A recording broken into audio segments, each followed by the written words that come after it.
Once again, a trail of data that someone leaves behind from activities online. That's what a digital footprint is. Anything you do online is called your digital footprint. So here's some examples. Anything that you share, post, comment, like, retweet, reshare, search, or send, even if you delete it, is part of your digital footprint. So anything you do on any type of device is connected to you, and it creates a footprint. So footprints are something left behind. Now, you might be thinking, okay, but Miss Daniel, why should I care right now about my digital footprint? Well, last Friday we learned that what you do, what you search, and what you post online now can affect you later. So we should stop and think about what we do online before we share it, post it, comment, like it, retweet it, reshare, search, and send. We should think, what do I want my future boss, my teachers, my admissions committee, what do I want them to see? And Miss Hobson joined us this week on Tuesday and read a book to us that was connected to this topic. And she even gave us even better rules. She said, what about the grandma rule? What would your grandmother think if she saw it? And that's kind of a good, just a reminder of, if you're wondering, should I do this? Think about, well, would my grandmother or my grandfather or anybody that's important in your life that you want to impress, would they be proud of what I'm doing online?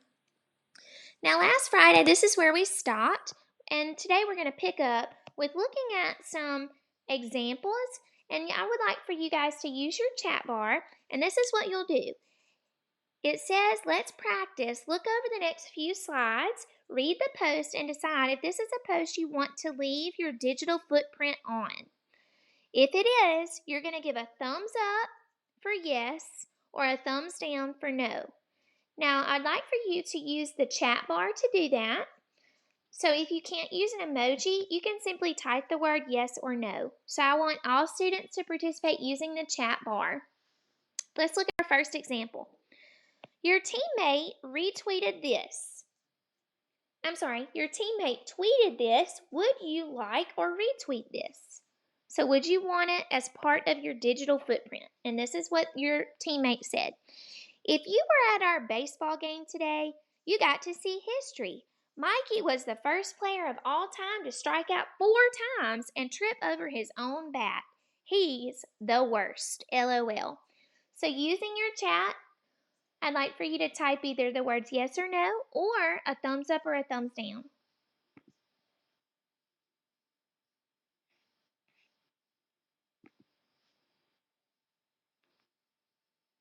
I see a lot of people saying no, that they would not want to be connected to this tweet. So remember, it says your teammate tweeted it, but when we retweet things that are negative or hurtful, it becomes part of our digital footprint. So let's look at another example. Great job on that one. Here's another one. You want to post this video of the meditation or mindfulness you did this afternoon. Would you want this post to be a part of your digital footprint? Go ahead and reply in the chat bar, yes or no. I'm seeing a lot of people say thumbs up, that there's nothing negative about this. A couple of people are saying no, they personally wouldn't want to be connected to this. So this would, what I'm asking is, would this be positive if somebody like your grandmother saw it? Not do you like it? So be careful about giving a thumbs down just because maybe it's not your thing. Good. Let's try another one. Your friend posted this. Would you like the post? So this is what your friend posted.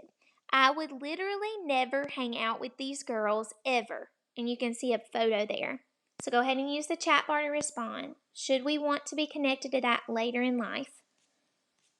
Most of us are giving a thumbs down or saying no, and that is the best answer. So remember, just because you don't post it, if you like something that's negative, it becomes part of your footprint. Let's try another one. Your teammate tweeted this. Would you like or retweet this? Awesome game today. We almost had them. Next time. I'm noticing a lot of people saying yes, there's nothing wrong with that. Good job on that one. Here's another example. Your friend posted this. Would you like the post? Good luck to the cheer team when they go to competition this weekend. Yes or no? So I'm noticing a lot of people are saying yes, that they think this is a good idea. So there's nothing negative. They're only wishing them good luck. Let's try this one. You want to post this picture of your new bike. New bike, who wants to meet for ice cream? So would this be something that could be viewed as positive is what we're asking. Good. I'm noticing Sam is on fire today, one of the first people answering each time. There's nothing negative on this post, so there will be nothing wrong with either liking it or retweeting or reposting something like that. Okay, here's another one. Your friend tweeted this. Would you like or retweet this? What if we just all ignored Bree tomorrow? Just pretend she wasn't even there, LOL. I'm noticing a lot of people saying no. Those are the types of things that cause a lot of conflict. Good job. So that should be something we would all say no, we would not want to be a part of. Here's another one. You want to post this picture about your upcoming art show. And then you can see a picture, and underneath it says art show at VBMS tonight. Come see who I painted this time. Good answers. Yes, that would be something that would be appropriate. Here's another one. Your friend posted this video. Would you like or share it? And then you can see on the left side it says party time. So glad I didn't invite Carly. I'm noticing Amy was one of the first people that said no. That should be something we do not want to pass on and retweet or post or say a thumbs up to. Here's another one. Our school is literally the worst ever. I hate all the teachers and people there. Is that something we should be a part of that we want others to see? No, absolutely not. Good job. So even if you feel that way, which I hope none of you do, that's not something you want your grandmother to see, so it doesn't follow that grandmother rule. As we think about our digital footprint, right now we're home a lot and it's easy to get caught up in a lot of technology, so be very careful about your digital footprint. And I want to encourage you to make a positive impact and not a negative one. Now this week I've been reminding you guys to continue studying your academic vocabulary, and I want you to continue doing that. Today we're going to actually play a Quizlet live game. I want you to leave your Google Meet tab open. Do not close it, but use a second tab to join me in a game of Quizlet Live. Great.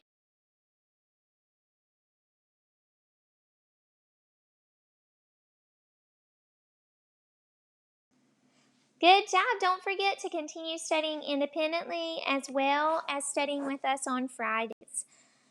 Yesterday was Thursday, and on Thursday you had an amazing opportunity to complete independent practice. This independent practice is an opportunity to increase your current average. I want you to know that we are going to review that independent practice. I only had 15 students complete it, so I want to give a shout out to the 15 students that you see in the green box.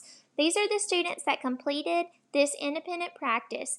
So maybe some of us have technology trouble. Maybe some of us are just not being as responsible as we should be. But I want you to know that it is expected, it's an expectation for us to take these opportunities to increase our average.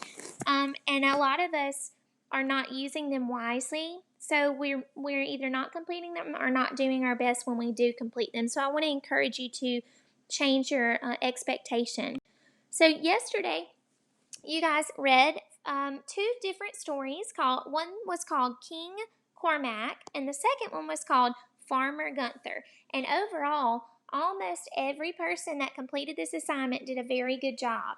So I'm going to go through the answers quickly because based on our data, you don't need a lot from me. Now, I'm not talking about those that did not do it, just based on the ones that did complete it.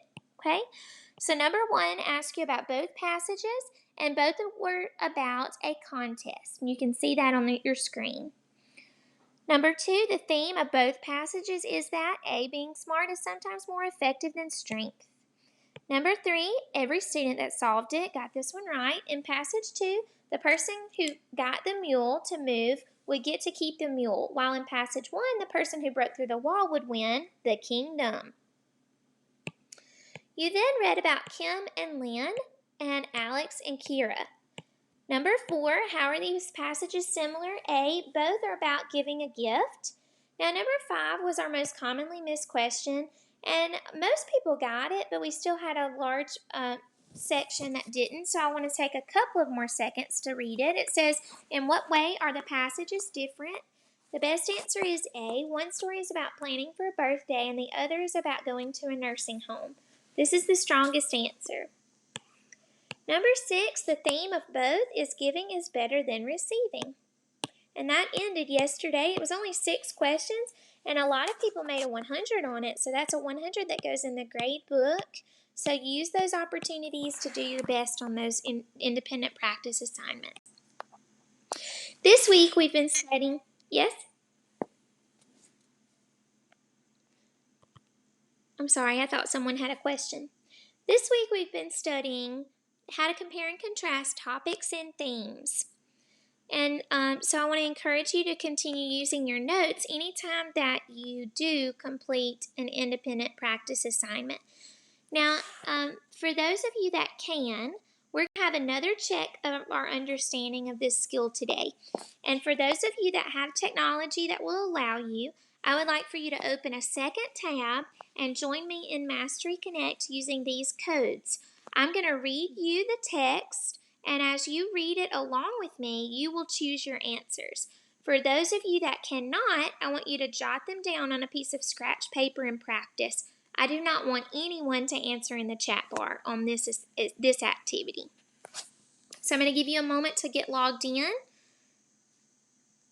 And you can see those codes. Stay with me on the Google Meet, but use a second tab just like we did with Quizlet.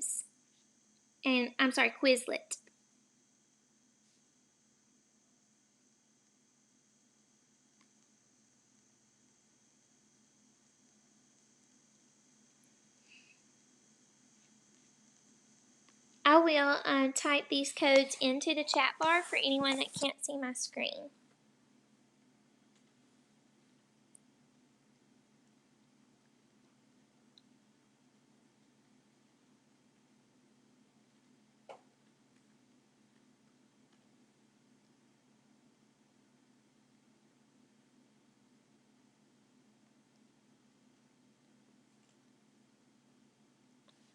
You can see in the chat bar that I've typed those for anyone that is unable to see.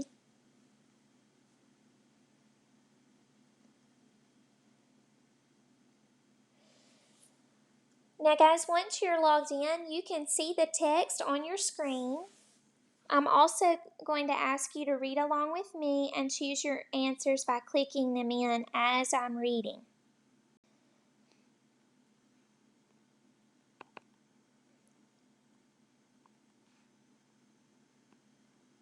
You're going to notice that the first text is a very familiar text called The Lion and the Mouse.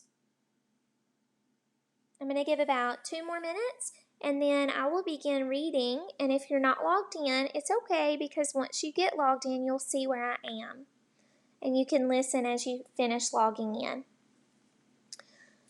So the first text says, a lion lay asleep in the forest, his great head resting on his paws. A timid little mouse came upon him unexpectedly, and in her fright and haste to get away, ran across the lion's nose. Roused from his nap, the lion laid his huge paw angrily on the tiny creature to kill her. Spare me, begged the poor mouse. Please let me go, and someday I will surely repay you. The lion was much amused to think that a mouse could ever help him, but he was generous and finally let the mouse go. Some days later, while stalking his prey in the forest, the lion was caught in the toils of a hunter's nest. Unable to free himself, he filled the forest with his angry roaring. The mouse knew the voice and quickly found the lion struggling in the net. Running to one of the great ropes that bound him, she gnawed it until it parted, and soon the lion was free. You laughed when I said I would repay you, said the mouse. Now you see that even a mouse can help a lion. Alicia, if you're unable to hear, you may want to log out and rejoin us. 2 monkeys and a fish is the second text you'll see. Thank you, Cam, for your feedback. There once lived a monkey and a fish. The monkey followed the golden rule, always trying to treat others as he wanted to be treated. But he sometimes applied the golden rule foolishly. Now, one day, a big flood came. As the threatening waters rose, the foolish monkey climbed a tree to safety. Then he looked down and saw a fish struggling in the water. He thought, I would want to be lifted from the water. So he reached down and grabbed the fish from the water, lifting him to safety on a high branch. Of course, that didn't work. The fish died. Kidda, who lived on the same island, was a wise golden rule monkey. She learned that fish die when taken from water.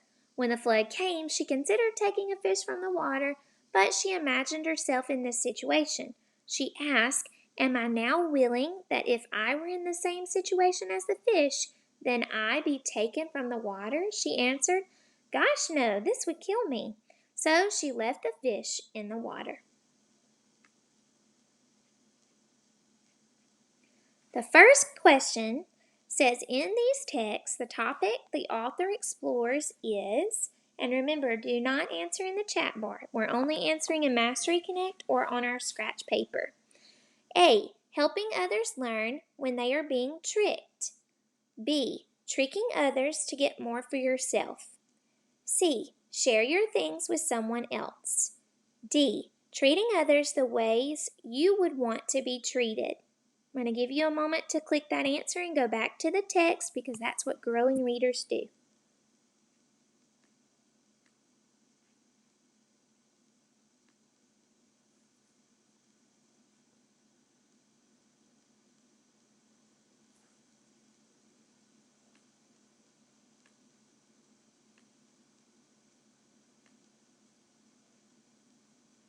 The second question says, compare the topics of the lion and the mouse and two monkeys and the fish. A.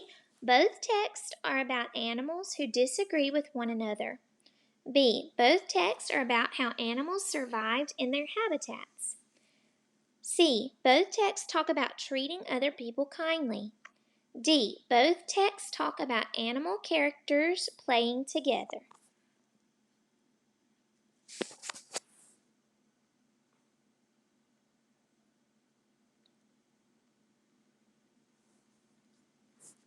And then the last question, number 3, there were only 3 questions. Explain how the theme of the lion and the mouse is different than two monkeys and the fish. A. The theme in the lion and the mouse is that we should always share what we have with others, and in the theme in two monkeys and the fish is to watch out for people who are trying to trick you. B. The theme in the lion and the mouse is to treat others how you want to be treated. The theme in two monkeys and the fish is one should always treat others kindly.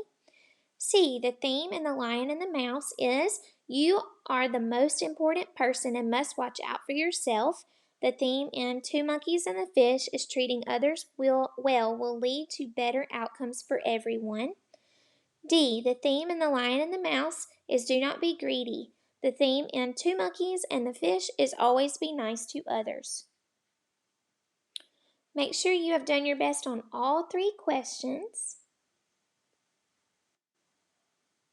And when you feel like you have, you may submit.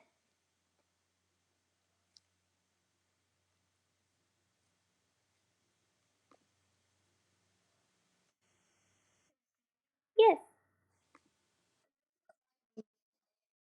Yes.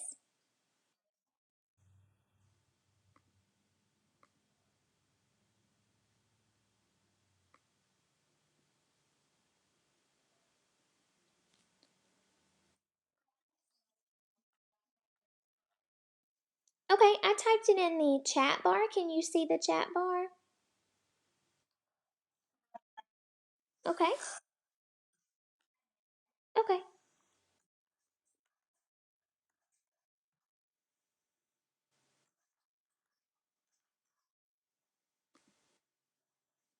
I'm noticing I've received Annie's answers.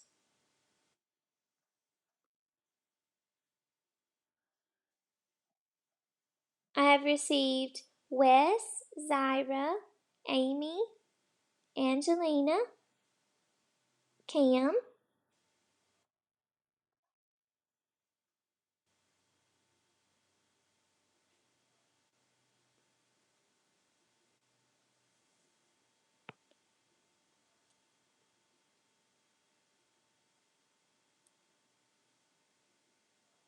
All right, guys. If you haven't submitted, I'm going to let you go ahead and submit. You need to do that within the next 2 to 3 minutes, if at all possible. And I'm going to come back to this at the end. But for now, go ahead and submit that. And remember, guys, nothing can go in the gradebook that is lower than your current average. So you don't have to be fearful if you're nervous or anxious. And some of us did a very good job. I can tell by looking at our scores. All right, so on Fridays, we are in the middle of an amazing chapter book that's called Holes, and we've read a good amount of it so far. Last Friday, we stopped right when Stanley had arrived. He had met a couple of people, and he saw how terrible the living conditions were in this camp. And then he was on his bed. We're calling that a cot in this text. Now, as we're looking at this text, I do want us to start thinking about we're going to begin actually by thinking about the point of view. So this is a skill that we recently did, not this week, but last week. So I want you guys to look at my screen as we look together at the point of view of this text. And then we're going to continue going in our chapter book study. So I've placed a star on your screen to show you where we stopped. And once again, we're looking specifically at point of view. Notice how it starts with where we stopped last Friday. So look at the screen with me. It says, now, as Stanley lay on his cot, he thought it was kind of funny in a way. Nobody had believed him when he said he was innocent. Now, when he said he stole them, nobody believed him either. So I'm noticing there's some clues about point of view. Stanley is a character's name. This is a clue when I'm thinking about point of view. Also, he, it, he, him.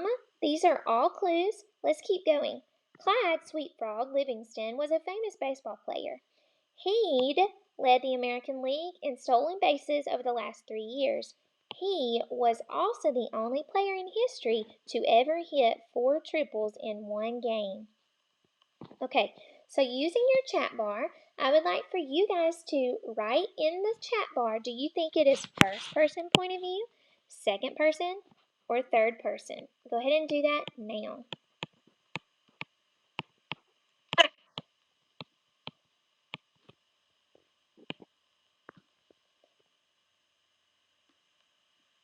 I'm noticing Cohen said, I think it might be third person point of view. Sam says maybe second. Wes says third. I want you guys to know that this is not first person point of view. It is not second person point of view. It is third person point of view. Good job. Now notice when I was looking for those clues, I did not look inside of any dialogue. Now as we continue today, I'm going to be modeling some different things, but we are going to begin thinking about the theme. Now we won't know the theme today, but I want us to remember that growing readers look at how characters respond to the challenges in the text. And how the character responds to those challenges, the events, and the story elements can all lead us to understand the lesson, message, or moral. So we have to start thinking about that now. All right, so let's pick up with, I'm going to place a star where I am so that everyone can fill in my blank using the chat bar. So I want everyone to look at where I am. Showing you that now. And I want everyone to fill in my blank.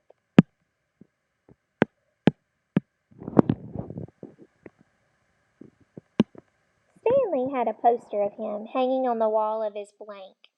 He used to have the poster anyway. He didn't know where it was now. It had been taken by the police and was used as evidence of his guilt in the blank. Clyde Livingston also came to court. In spite of everything, when Stanley found out that Sweet Frog was going to be there, he was actually excited about the prospect of meeting his hero. Clyde Livingston testified that they were his sneakers and that he had donated them to help raise money for the homeless shelter. He said he couldn't imagine what kind of horrible person would steal from homeless children. That was the worst part for Stanley. His hero thought he was a no good, dirty, rotten thief. Okay, so I'm thinking about an inference that I can make. As I'm thinking about the text, it says that was the worst part for Stanley. I'm thinking they want us, these people that believe he is not innocent, they want us to believe he's a bad person. Maybe he's evil. But based on this evidence from the author, that he was very hurt by this experience, that his hero would think he would steal something, this tells me more about his character. So, because he was hurt, I can infer that Stanley is a sensitive person.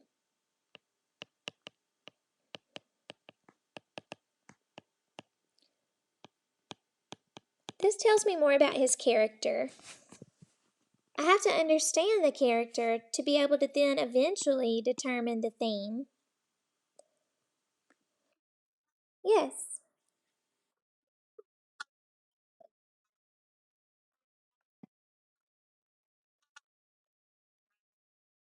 Okay, I appreciate you letting me know. It's okay, Sarah Barton. Thank you for trying.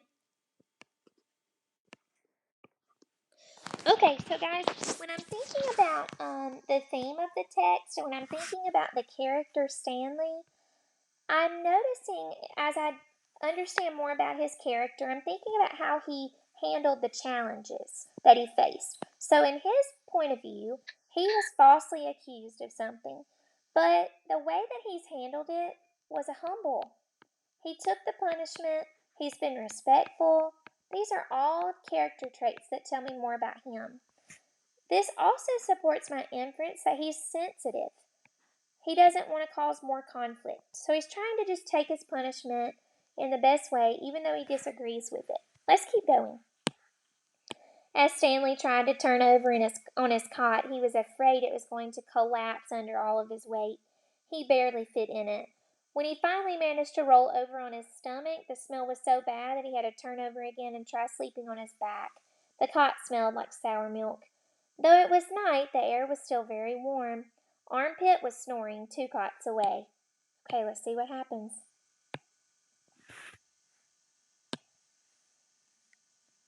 Back at school, a bully named Derek Dunn used to torment Stanley. The teachers never took Stanley's complaints seriously because Derek was so much smaller than Stanley. Some teachers even seemed to find it amusing that a little kid like Derek could pick on someone as big as Stanley. On the day Stanley was arrested, Derek had taken Stanley's notebook and, after a long game of come and get it, finally dropped it in the toilet in the boy's blank. By the time Stanley retrieved it, he had missed his bus and had to walk home. It was while he was walking home, carrying his wet notebook with the prospect of having to copy the ruined pages, that the sneakers fell from the sky. And remember, guys, he's accused of stealing these very expensive tennis shoes from his hero, which is an athlete. I was walking home and the sneakers fell from the sky, he had told the judge. One hit me on the head. It had to hurt, too. They hadn't exactly fallen from the sky. He had just walked out from under a freeway overpass when the shoe hit him on the head. Don't forget to make sure you're filling in the blank as we're reading.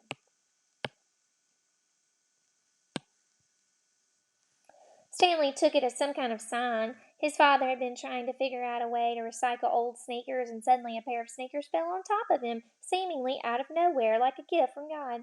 Naturally, he had no way of knowing they belonged to Clyde Livingston. In fact, the shoes were anything but sweet. Whoever had worn them had had a bad case of foot odor. Stanley couldn't help but think that there was something special about the shoes, that they would somehow provide the key to his father's invention, that it was too much of a coincidence to be a mere blank. Stanley had felt like he was holding Destiny's shoes. And I'm noticing that we're filling in the blank with the word accident. Good job. He ran. Thinking back now, he wasn't sure why he ran. Maybe he was in a hurry to bring the shoes to his father. Or maybe he was trying to run away from his miserable and humiliating day at school. A patrol car pulled alongside him. A policeman asked him why he was running. Then he took the shoes and made a call on his radio. Shortly after, Stanley was arrested. It turned out the sneakers had been stolen from a display at the homeless shelter. That evening, rich people were going to come to the shelter and pay $100 to eat the food that the poor people ate every day for free. Clyde Livingston, who had once lived at the shelter when he was younger, was going to speak and sign autographs. His shoes would be auctioned, and it was expected that they would sell for over $5,000. All the money would go to help the blank.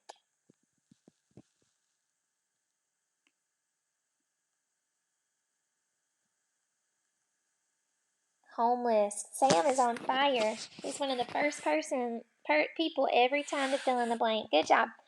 So I'm thinking I have to understand what the author's telling me about this chunk of the text here. So according to Stanley, he was simply walking, and these very expensive shoes fell out of the sky into his lap, and he kind of took it as a sign from God. Now it's telling me that the plan was for these shoes to be auctioned and the money given to a homeless shelter, and someone stole them. It's important to understand that section of the text. Let's keep going. Because of all of the baseball schedules, Stanley's trial was delayed several months. His parents couldn't afford a lawyer. "You don't need a lawyer," his mother had said. "Just tell the truth." Stanley told the truth, but perhaps it would have been better if he had lied a little.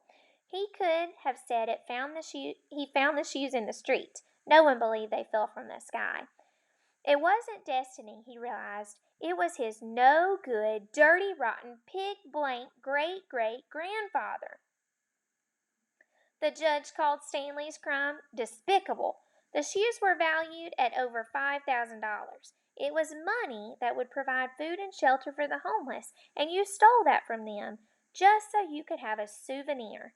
The judge said that there was an opening at Camp Green Lake, and he suggested that the discipline of the camp might improve Stanley's character. It was either that or jail. Stanley's parents asked if they could have some time to find more about Camp Green Lake, but the judge advised them to make a quick decision. Vacancies don't last long at Camp Green Lake. Very good, Sam and Annie and Wes filling in my last blank. So he wasn't given a lot of options about his punishment. They believed he was guilty, and they told him he could either go to the camp or go to prison or jail. Doesn't seem like he had much luck, which is what he felt is the reason that he was accused of this. Let's pick up with chapter 7. The shovel felt heavy in Stanley's soft, fleshy hands. He tried to jam it into the earth, but the blade banged against the ground and bounced off without making a dent. Okay, so now I'm noticing that this is all of a sudden present. So remember, the author went back in time and told us more about why he was at the camp. So it's shifting from the past tense now back into the present tense. We call that a flashback. And that's important in understanding the setting of the text. The vibrations ran up the shaft of the shovel and into Stanley's wrist, making his bones rattle. It was still dark. The only light came from the moon and the stars, more stars than Stanley had ever seen before. It seemed he had only just gotten to sleep when Mr. Pedinsky came in and woke everyone up.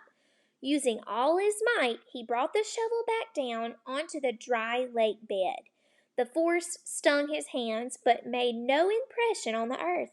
He wondered if he had a defective shovel. So I'm thinking about this word defective. Let's see if we can figure out what something defective might be.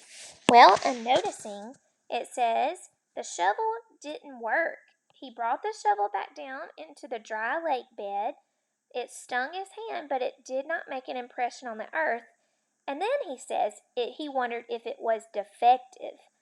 So he keeps hitting it in the dirt, but it's not working. So I'm thinking defective must be another word for broken.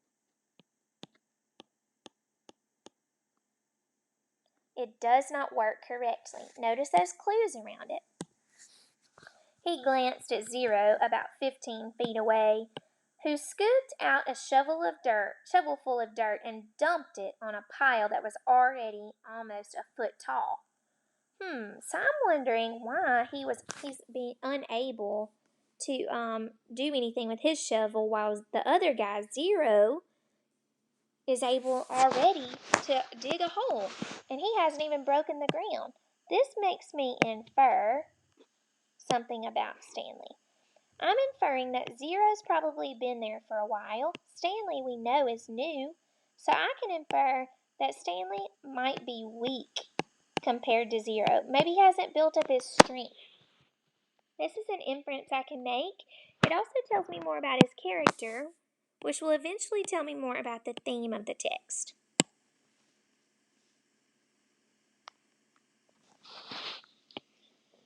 For breakfast, they'd been served some kind of lukewarm cereal. The best part was the orange juice. They each got a pint carton. The cereal actually didn't taste too bad, but it had smelled just like his cot. Gross. Then they filled their canteens, got their shovels, and were marched out across the lake. Each group was assigned a different area.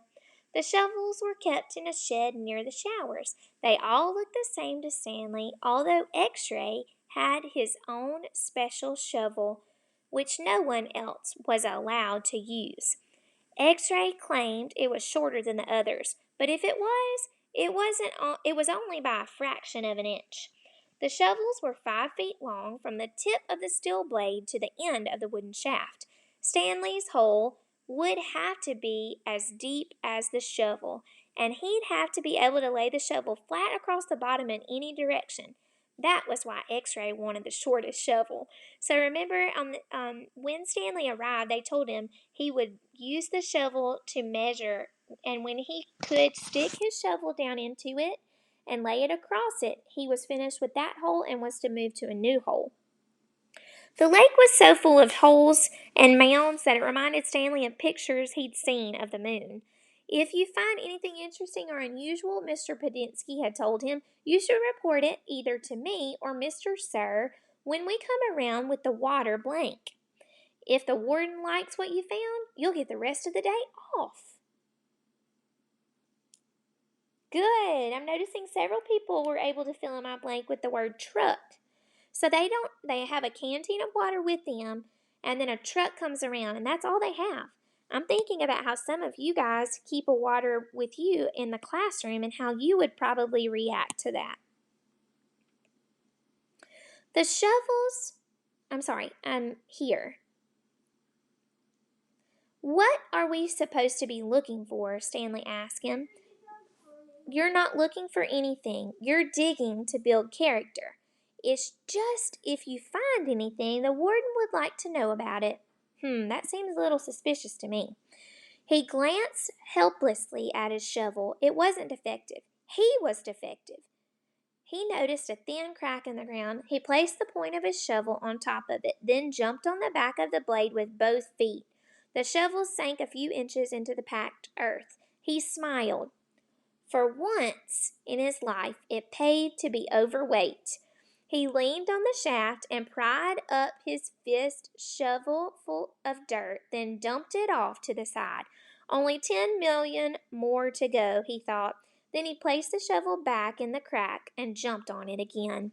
He unearthed several shovelfuls of dirt in this manner before it occurred to him that he was dumping his dirt within the perimeter of his hole. He laid his shovel flat on the ground and marked where the edges of his hole would be. 5 feet was awfully wide. He moved the dirt he'd already dug up out past his mark. He took a drink from his canteen. 5 feet would be awfully deep, too. So remember, Stanley's, he's not a skinny fellow. We learned that in an earlier chapter. So he's using his weight to his advantage. Only 10 million more to go, he thought. Then he placed the shovel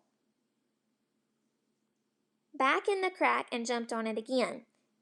Then we know he unearthed several more shovels. And then let's pick up, I'm going to move my star so you'll know where I am. Let's pick up here. The digging got easier for a while. The ground was hardest at the surface, where the sun had baked a crust about 8 inches deep. Beneath it, the earth was looser. But by the time Stanley broke past the crust, a blister had formed in the middle of his right thumb, and it hurt to hold the shovel.